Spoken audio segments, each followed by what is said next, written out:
ایک دفعہ کا ذکر ہے کہ ایک عالم اور شاگرد کھیتوں میں سے گزر رہے تھے تو انہیں وہاں پرانے جوتے ملے، جنہیں دیکھ کر دونوں کو یقین ہو گیا کہ یہ کسی غریب کسان کے جوتے ہیں جو ان کھیتوں میں کام کر رہا ہے۔ شاگرد نے عالم سے کہا، شیخ آپ کی کیا رائے ہے اگر مساخن ہم اس کسان کے جوتوں کو کہیں چھپا دیں اور وہ واپس آئے تو اسے جوتے نہ ملیں؟ دیکھتے ہیں وہ کیا کرتا ہے، بڑا مزہ آئے گا۔ کسان کو جوتوں کے لیے ادھر ادھر بھاگتے ہوئے دیکھیں گے۔ عالم نے جواب دیا، ہمیں اپنی محظوظیت کے لیے دوسروں کو تکلیف میں نہیں ڈالنا چاہیے، لیکن میرے بیٹے آپ تو امیر ہیں، آپ تو اپنے اور کسان دونوں کے لیے خوشیاں لا سکتے ہو۔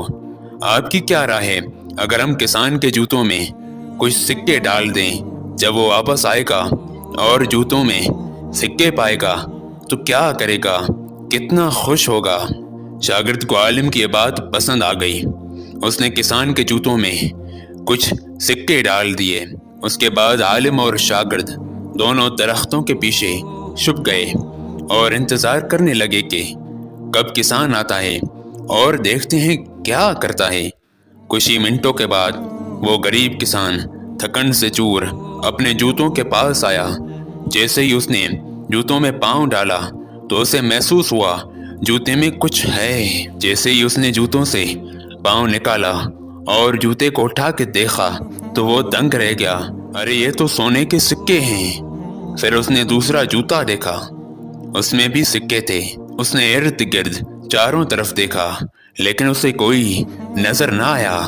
وہ ان سکوں کو بار بار غور سے دیکھتا کہ کہیں وہ کوئی خواب تو نہیں دیکھ رہا۔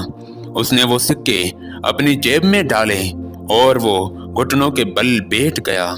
پھر اس نے آسمان کی طرف نظر اٹھائی اور روتے ہوئے بلند آواز میں اپنے رب سے مناجات کی، اے میرے رب، تیرا شکر ہے، تو جانتا ہے میری بیوی بیمار ہے، میرے بچے بھوکے ہیں، ان کے لیے کھانا نہیں تھا۔ تیرا شکر ہے میرے اللہ، تو نے مجھے اور میری اولاد کو ہلاکت سے بچا لیا۔ کسان بہت دیر تک روتا آسمان کی طرف دیکھتا، دعائیں دیتا رہا اور اس نعمت اور دولت پر اللہ کا شکر ادا کرتا رہا۔ شاگرد یہ دیکھ کر بہت متاثر ہوا اور فرط جذبات میں اس کی آنکھیں بھر آئیں۔ تب عالم نے شاگرد سے کہا، کیا اب آپ اس سے زیادہ خوش نہیں ہیں جو آپ پہلے کرنا چاہتے تھے؟ شاگرد نے جواب دیا، آج آپ نے مجھے وہ سبق دیا ہے جو میں زندگی بھر نہیں بھولوں گا کہ ابدی خوشی صرف اس جہان کے لیے ہے اور اس کے اکثر راستے اللہ کی نافرمانیوں سے بھرے پڑے ہیں، جبکہ دائمی خوشی اللہ کی مخلوقات کی خدمت میں ہی ہے۔ جو شخص دوسروں کی خوشی میں خوش رہتا ہے وہ کبھی بھی کم نہیں دیکھتا، اور اگر دیکھ بھی لے تو اسے ہزاروں کندھے مل جاتے ہیں جو اس کا غم دور کر دیتے ہیں۔ ہر خلاف مزاج بات سن کر اگر آپ جواب مسکرا کر دیتے ہیں تو آپ کی تعلیم و تربیت واقعی بہت اعلیٰ ہے۔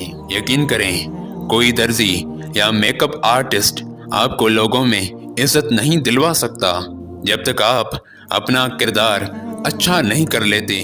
اگر کوئی شخص طلوع آفتاب اور مغرب و عشاء کے درمیان سوتا رہتا ہے تو اس کے رزق میں تنگی آ جاتی ہے، اور روایت میں ہے کہ صبح صادق بعزت وقت فجر اللہ تعالیٰ کے فرشتے رزق بانٹتے ہیں، لیکن جو شخص اس وقت سویا ہوتا ہے وہ اس دن رزق سے محروم رہ جاتا ہے اور پھر اسے رزق میں سے بے برکتی کا سامنا کرنا پڑتا ہے۔ تو حتی الامکان ان دو وقتوں میں سونے سے گریز کریں، انشاءاللہ آپ کے رزق میں برکت ہوگی۔ معاملات کو سر پر سوار کرنا اور پریشان ہونا چھوڑ دو، ہر دوست ایک نہ ایک دن بدل جاتا ہے، انسانوں میں یہ کوئی بات نہیں ہے۔ تو بس الف سنو جی، کیونکہ الفی عشق حق